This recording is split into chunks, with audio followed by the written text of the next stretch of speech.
Hello students, हमने अपनी पिछली वीडियो में जॉन डन की द सन राइजिंग पोएम करी थी। इस वीडियो में हम जॉन डन का एक सोनेट करने जा रहे हैं जिसका टाइटल है better my heart. So it is a religious poem written by John Donne. In earlier videos we have seen his romantic poems like the love poems which he has written. So let's get started.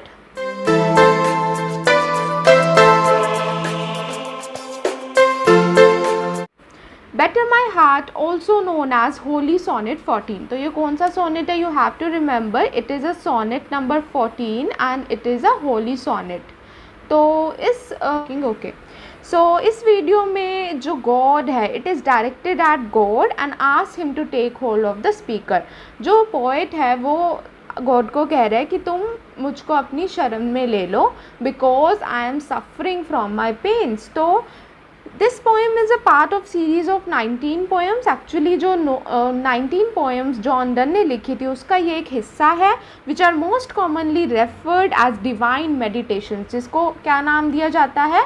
Divine meditations, divine sonnet. Divine मतलब जो भगवान से related है, which is related to God, और holy sonnets which is related to Almighty, Omnipotent, Omnipresent.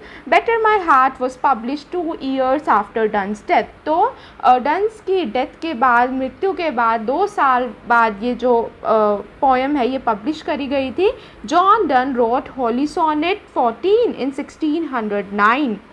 इन्होंने ये जो अपना जो होली सोनेट है वो 1609 में लिखा था। आप जैसे देख सकते हैं जॉन डन की जो लाइफ है वो 1572 से और डेथ 1631 से। तो लास्ट ईयर्स में जॉन डन ने बिफोर डेथ, और जब हम देख सकते हैं एनी जो उनकी बिलवर्ड है उनकी भी डेथ हो गई थी, उसके बाद लिखा था। तो in the last years before the death of Donne he has turned to religious direction. जैसे कि हम अपनी लाइफ में भी देखते हैं कि जब लास्ट ईयर्स होते हैं तो ज़्यादातर लोग इंक्लाइंड होते हैं to worship the God. So same is the case with John Donne. John Donne wrote Holy Sonnet 14 in 1609 and it is found in Westmoreland manuscript and later in divine themes such as mortality, divine love and divine judgment. तो इन्होंने जो ये लिखा था ये एक Westmoreland manuscript से हमको मिला है और डिवाइन मेडिटेशंस 1935 में ये हमको मिला था जहाँ पे ये पब्लिश किया गया था। तो होली सोनेट्स हैं ये रिलीजियस मैटर्स पे फोकस करते हैं और पर्टिकुलरली इन होली सोनेट्स में जो थीम्स रहती हैं वो क्या रहती है? मोर्टालिटी की। मोर्टालिटी होता है नश्वरता, when you have the limited time period, और हम सबको पता है कि हमारी लाइफ जो है वो मॉर्टल है। Divine love and divine judgment. In holy sonnets, John Donne writes his poems in traditional Italian sonnet form. तो हम जब सोनेट पढ़ते हैं तो इसके 2 टाइप्स होते हैं, Italian sonnet and Petrarchan sonnet. तो ये जो सोनेट है ये इटालियन सोनेट में लिखी गई है traditional. The traditional form and style introduced by Petrarch consist of an octet and a sestet. तो जब हम सोनेट करते हैं तो इसमें आप देखोगे 14 लाइन्स की पोएम्स है जिसमें क्या होता है, जो ऑक्टेट होता है वो होता है 8 लाइन्स का, राइट? तो फर्स्ट 1 2 3 4 5 6 7 8, तो अनट्रू तक क्या है हमारा? ऑक्टेट है, फाइन। और लास्ट की अगर हम इसकी लाइंस देखेंगे बची कितनी? 6 लाइंस बची। So the remaining 6 lines will be, I don't know why this marker is not working, anyway. So last के 6 लाइंस जो ये हैं ये हमारी सेस्टेट कहलाएंगी। देखो सिंपली क्या होता है, ऑक्टेट में आप कोई प्रॉब्लम डिस्कस करते हो एंड सेस्टेट में आप उसका सॉल्यूशन बताते हो। तो ऐसे ही इसने डिवाइड किया है sonnet, first of all octet in the 8 lines and then sestet 6 lines. Nevertheless, there are certain modifications such as rhythm and structural patterns that are a consequence of the influences of the Shakespearean sonnet form. तो उसका भी influence इन पे पड़ा है, जो rhythm है, जो structural patterns है उनमें थोड़ी मॉडिफिकेशंस हैं. Consequently, Holy Sonnet 14 has an ABBA CDCDEE rhyme scheme.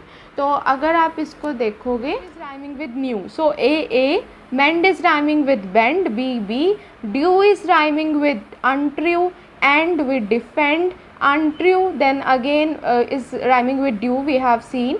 Now fain is rhyming with again, enemy is rhyming with I, free and me. So ABBA, ABBA, CD, CD, E.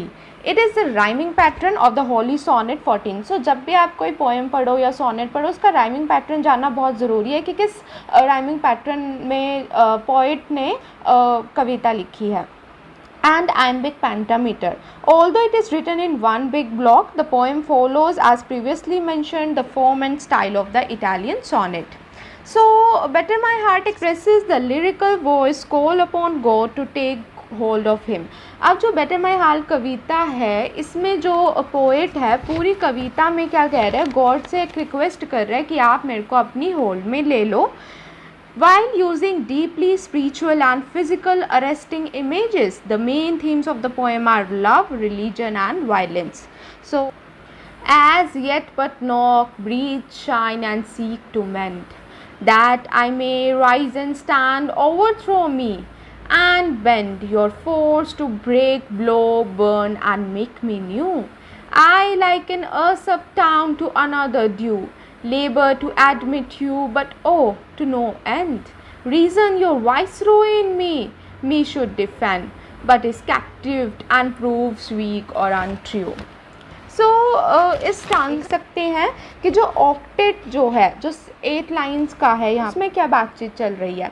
The octet of better my heart depicts the lyrical voice demand towards God. जो God के towards एक request करी जा रही है lyrical voice में. The poem starts with the lyrical voice asking the 3% God. 3% God की यहाँ पे बात की गई. आप देखोगे यहाँ फर्स्ट लाइन में better my heart 3% God for you, तो 3% की बात की गई है. इसमें जो 3% है वो कौन है, एक तो गॉड, एक Jesus and the Holy Ghost. तो टू अटैक हिज और her heart as it were gets belonging to a fortress, batter comes from battering ram, the element used in medieval times to break down the door of a fortress. तो batter का मतलब है जिस तरह से कोई मान लो फोर्ट्रेस है, कोई किला है और उसमें आप दरवाज़ा तोड़ देते हैं, तो जो जॉन डन है वो कह रहा है भगवान को कि मेरे जो दिल का दरवाज़ा है वो आप तोड़ दो और आप मेरी होल्ड कर लो, मेरे को अपने शरण ले लो, to have a hold on me. The lyrical voice asked for this, as previously God had knock, breathe, shine and seek to mend. This follows the scriptural idea that God knocks on a person's door and he or she must let him in. तो ऐसा कहा भी जाता है कि भगवान आपको बहुत बार संकेत देता है, हिंट्स देता है. सो यहाँ पे भी ये एक बिलीव की बात हो रही है कि गॉड नॉक करता है पर्सन की डोर पे और उसके ऊपर ये डिपेंड करता है कि वो भगवान को लेट हिम इन करने देता है, लेट इन करने देता है या नहीं. So nevertheless this is not working for the lyrical voice और ही और she wants to be taken by God's force. That I may rise and stand, overthrow me and bend your force to break, blow and burn. So we can see कि alliteration है इसमें. देखो आप ये 4th line देखो यहाँ पे, break B, blow B, burn B. सो यहाँ पे एलिट्रेशन का यूज़ किया है, सिंपल जो B का रिपीटेशन हुआ है. And the emphasis on the strong and violent verbs. Violent verbs क्यों कह रहा है, ब्रेक कर दो, ब्लो कर दो, बर्न कर दो, ओवरथ्रो कर दो, मेरे को बेंड कर दो. मतलब जो आपको चाहिए, जो what you want to do you do, but take me into your hold. So we can see the helplessness of the poet और उसकी ईगरनेस कितनी है, उत्सुकता कितनी है. The lyrical voice wants to go through all of this because he or she wants to be made new, क्योंकि वो एक नया फिर से बनना चाहता था. his or her soul is probably badly damaged, क्योंकि जो उसकी सोल है, उसकी जो रूह है वो बहुत बुरी तरह से डैमेज हो चुकी है. and in order to take all the sin out of it, और उसमें से जितना पाप है वो निकल जाए, so it must be recreated. और वो चाहता है कि ये दोबारा से इसका पूर्ण we can say क्रिएट होए, पूर्ण निर्माण होए. The lyrical voice is again compared with a town. तो इसको एक टाउन से कंपेयर किया गया है. आप देखोगे 5th लाइन में, I like an town to another town that is usurped. usurped होता है जब illegally उस पर कोई कब्जा बना लेता है. तो he or she wants to let go in, वो चाहता है कि भगवान उसके दिल के अंदर आए, but he or she has been unsuccessful, लेकिन वो इसमें असफल है. labor to admit you but oh to no end, कह रहा है मैं कोशिश कर रहा हूँ कि मैं आपकी शरण में आऊँ, लेकिन कुछ चीज़ मेरे को रोक रही है. to no end, the lyrical voice is having trouble showing his or her faith because his or her thoughts reason have turned on God. reason your viceroy in me should defend. कहता है मेरी जो viceroy, जो मेरा reason है वो कहीं ना कहीं मेरे को रोक रहा है, लेकिन आप उसको होल्ड कर लो. बट इज़ कैप्टिव्ड, लेकिन वो किसके कैप्टिव्ड है, किसके कैप्चर में है?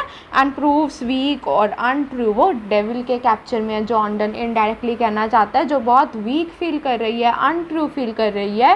Come and have hold on my heart. Next देखेंगे हम.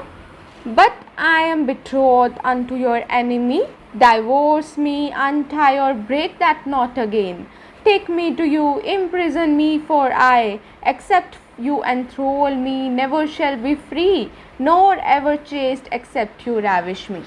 सो द सेस्टेड, जो ये 6 लाइन्स की जो लास्ट में हम पोएम देखते हैं, ये प्रेजेंट करती है द वोल्टा. वोल्टा आता है जब टर्न, एक ट्विस्ट आता है मूवी में, तो उसका सॉल्यूशन एज हम कह सकते हैं, या लास्ट लाइन कंक्लूडिंग लाइन जो पोइट कहना चाह रहा है. And the tone of the poem shifts. The lyrical voice gets more sentimental and calm. अब वो बहुत ज़्यादा इमोशनल हो गई है और थोड़ी सी शांत हो गई है. पहले हमने देखा उसने वायलेंट वर्ब्स का यूज़ किया, लेकिन अब यहाँ पे वो बहुत ज़्यादा काम एंड कंपोज्ड हो गई है. The simile of the fortress ends and the lyrical voice talks about his or her feelings towards God. अब यहाँ पे वो अपने God के प्रति जो feelings हैं उसको बयां कर रहा है poet. Yet really I love you and would be loved fain. कह रहे हैं मैं आपसे बहुत ज़्यादा प्यार करता हूँ, पर मेरा जो ये प्यार है ये बहुत ज़्यादा वीक पड़ता जा रहा है. क्यों? क्योंकि nevertheless the lyrical voice feels engaged to Saturn. उसको लगता है कि मैं जो सैटर्न है, जो डेविल की जो आत्मा है, उससे एंगेज्ड हो गया हूँ. But I am betrothed unto your enemy and asked God to take him out of their arrangement. कह रहे हैं मुझको इससे बाहर निकालो. मैं जो नोट है, देखो आप यहाँ पे देख सकते हो, but I am betrothed unto your enemy, divorce me. कह रहे हैं मेरे को इससे डाइवोर्स करवा दो, जो मैं एनिमी से बिथरोथ हो गया, एंगेजमेंट हो गया. अनटाई, तोड़ दो इसको. And break that knot again, और जो ये नोट है इसको ब्रेक कर दो. सो वी कैन सी कि वो बुरी तरह से जो उसकी सोल है वो सफ़र कर रही है. The word again makes reference to Genesis and fall of man. Once again the lyrical voice asks God to take him or her. Take me to you, imprison me, for I accept you enthrall me, never shall be free, nor ever chaste except you ravish me. Notice करो ये जो emphasis है, ये intensity है lyrical voice में, उसकी जो इच्छा है वो कहता है ही और she asked to be taken over by using violent forms. जैसे वो इम्प्रिजन का यूज़ कर रहा है यहाँ पर, फिर भी कह रहा है कि मेरे को अपने इम्प्रिजन कर लो. मेरे को जेल में जैसे डालते हैं तो मेरे को अपनी होल्ड में लेके मेरे को इम्प्रिजन कर लो, रैविश कर दो. These final lines depict the paradox of the faith.